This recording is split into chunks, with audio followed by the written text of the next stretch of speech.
বন্ধুরা চায়না এতটাই গরম যে রাস্তার মধ্যে পানি দিলে পানি শুকিয়ে যায়। বন্ধুরা এই হাঁসগুলোকে দেখো কিভাবে রাস্তা পার হতে গিয়ে কিভাবে দৌড়ে এবং উড়ে পালায়। বন্ধুরা এই লোকগুলোর রাস্তার মাঝে একটা ডিম ভেঙে দেয় এবং ডিমটি ভাজা হতে শুরু করে। বন্ধুরা তারপর দেখো এই কুত্তাটার অবস্থা, কিভাবে রাস্তা পার হতে গিয়ে গরমে ছটফট করে দৌড়ে পালাচ্ছে। বন্ধুরা চায়নাতে গাড়ির সামনে এরকম বেলুন দেখলে ভুল করেও ফাটাতে যাবেন না, কারণ এগুলো গরমে ফুলে যায়। এবং দেখুন কুত্তাটা গরমে কিভাবে গাড়ির পিছনে জল পড়ে থাকে সেখান থেকে। বন্ধুরা এই দেশে এতই গরম যে দেখো বন্ধুরা রাস্তা থেকে ধোঁয়া উঠতে শুরু করে গরমে।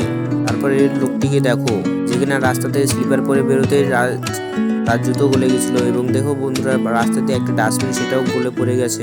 গরমে দেখো বন্ধুরা এখানে এতই গরম যে ট্রান্সলার মিটারটাই পুড়ে গেছে। তারপর বন্ধুরা দেখো গরম এতই গরম যে এই দেশের রাস্তা গলে যাচ্ছে। বন্ধুরা এরকম ভিডিও পেতে চ্যানেলটি লাইক এবং সাবস্ক্রাইব করে বেল আইকন বাজিয়ে আমাদের সাথে থাকুন।